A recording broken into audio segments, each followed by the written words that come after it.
o climatologista, o Everton, para falar sobre as condições que nós enfrentamos atualmente, né, Carla? O Everton, muito boa tarde, bem-vindo aqui ao programa da tarde. Boa tarde, Everton. Boa tarde, queridas.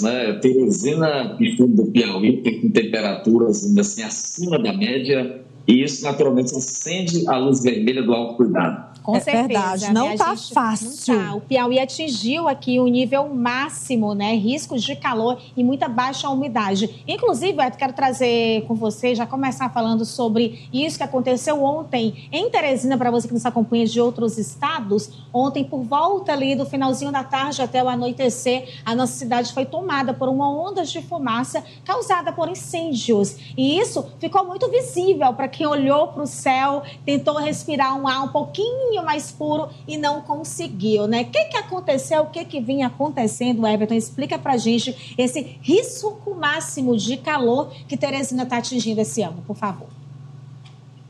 Olha, Teresina, né, não diferente de algumas cidades aí do Nordeste, do Norte, infelizmente ela tem aumentado a quantidade de queimadas urbanas. A gente tem aí um conjunto de fatores para explicar isso. Desde a queima do lixo, né, o acúmulo de lixo em terrenos baldios, até mesmo a expectativa das primeiras chuvas que virão ainda no BR-Obró. Algumas pessoas na área rural começam a atear fogo. E aí existe um comportamento que é típico de Teresina, que nós sabemos. Em alguns momentos, em algumas épocas do ano, nós não temos brisa alguma. A condição de tempo noturno é de ar parado, estável. A fumaça nessas condições, ela não se movimenta, ela estaciona sobre a capital. E é lamentável que essa atitude exista em uma capital, em uma cidade de grande porte. A gente costuma ver esse tipo de episódios em algumas cidades da franja amazônica, próximo de regiões do agronegócio, onde as queimadas excedem muito, mas ontem a situação se tornou insuportável. Tenho certeza que muitas pessoas não dormiram, muitas pessoas que tiveram reações alérgicas a essa concentração anormal de CO2, de monóxido de carbono, muitas pessoas com certeza foram parar em unidades de saúde. Mas os órgãos estão informados, o município está antenado, o Estado está antenado, vai verificar efetivamente as possíveis infrações, tem legislação para isso, é aplicar a legislação para evitar que a nossa cidade seja alvo novamente de uma condição dessa de altíssimo risco. Olha, o índice de umidade abaixo de 30 graus é considerado crítico, né? E eu te pergunto, o que pode acontecer com o corpo humano nessas condições? Olha, você imagina que nós somos seres líquidos, né? Nós somos mais de 60% do nosso corpo é água. E a nossa água gera a nossa emoção, o nosso pensar, a nossa água gera o nosso respirar, o nosso pulsar. Tudo é vida. Então, a partir do momento que a gente tem um ambiente mais quente, a gente passa a perder água para o meio externo, pelo calor. E combinado a isso, a condição de baixa umidade relativa do ar, você tem um processo que é acelerado. Então, rapidamente, o corpo desidrata.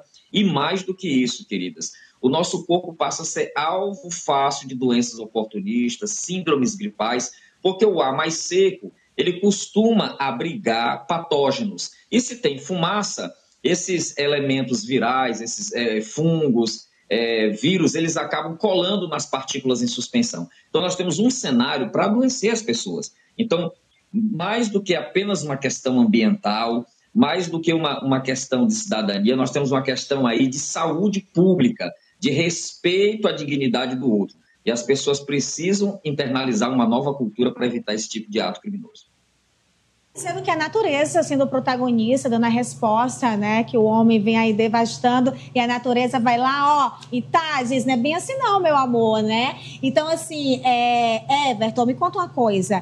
É, sem dúvidas, esse ano mais quente de todos aqui em Teresina, aqui no Piauí, essas condições, esse BR-Obró, promete ainda aumentar ou não? A gente já está enfrentando o máximo. O que vem por aí? O que a gente pode esperar, em conta?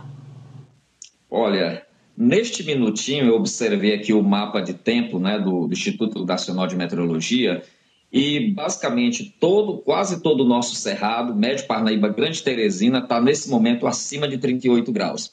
A cidade de Bom Jesus acabou de ultrapassar os 40 graus. O nosso litoral, que tem aquela brisa agradável, está chegando a 38 graus. Então, isso nós não estamos computando a sensação térmica, é só a temperatura de termômetro. Nós estamos realmente acima da média. Agosto agora foi declarado o agosto mais quente dos últimos anos. Nós estamos batendo recordes sobre recordes. São recordes que não nos interessam, porque eles não nos fazem bem, eles tornam um ambiente insalubre, um ambiente perigoso.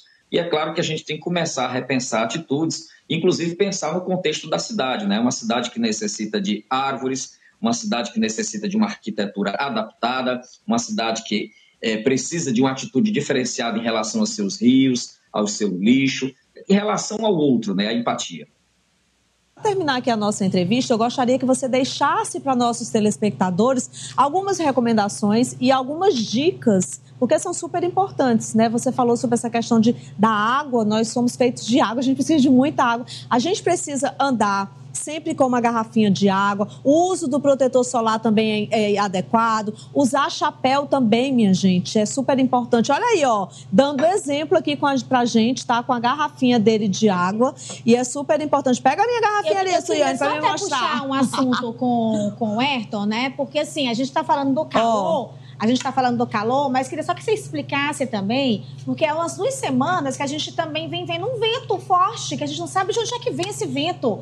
Então, final de semana mesmo, as 2 semanas atrás, eu estava em casa, estava me sentindo no litoral, um vento que Ave Maria. Ao mesmo tempo vem um vento, aí vem a onda de calor. Tá uma loucura, hein?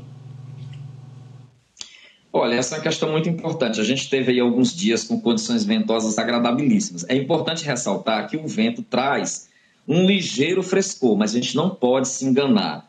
O vento não vai proteger da baixa umidade, muito pelo contrário, ele vai fazer você perder água com maior velocidade.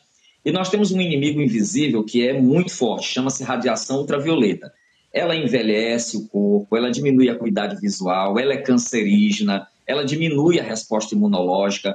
Então, além dos cuidados que a gente tem aí, que você colocou, ingerir líquido, temperatura ambiente, água, ser fitness, mas não fazer exercício no horário de maior calor, existe uma questão que a gente tem que ter o máximo cuidado, que é justamente em relação à radiação ultravioleta do sol. A gente está num ambiente que tem muita exposição dessa radiação, tem que ter um cuidado extremamente redobrado e, claro, aquele cuidado que não podemos esquecer com as crianças, porque se nós somos 60% água, o percentual de água na compleição física dos nossos pequenos é ainda maior. Eles têm uma tendência a adoecer com maior facilidade. Então, cuidar de você, mas cuidar principalmente das pessoas que nós amamos.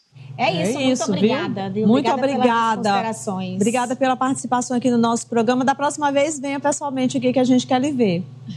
Pessoalmente, tá bom? Com certeza, querido. Eu acho que é muito... Obrigada. Obrigada. Eu acho que é muito isso, viu, Carla? A gente incentivar políticas públicas também para que a gente incentive a educação ambiental desde cedo. O reflorestamento, o plantio, né? Tudo isso é importante que a gente valorize mesmo. Isso faz parte da nossa vida. A gente viu que não é bem como o homem quer, né? A natureza vem e dá a resposta. E tá aí, a gente tá vendo as respostas todo dia e como você falou bem, Suiane, é importante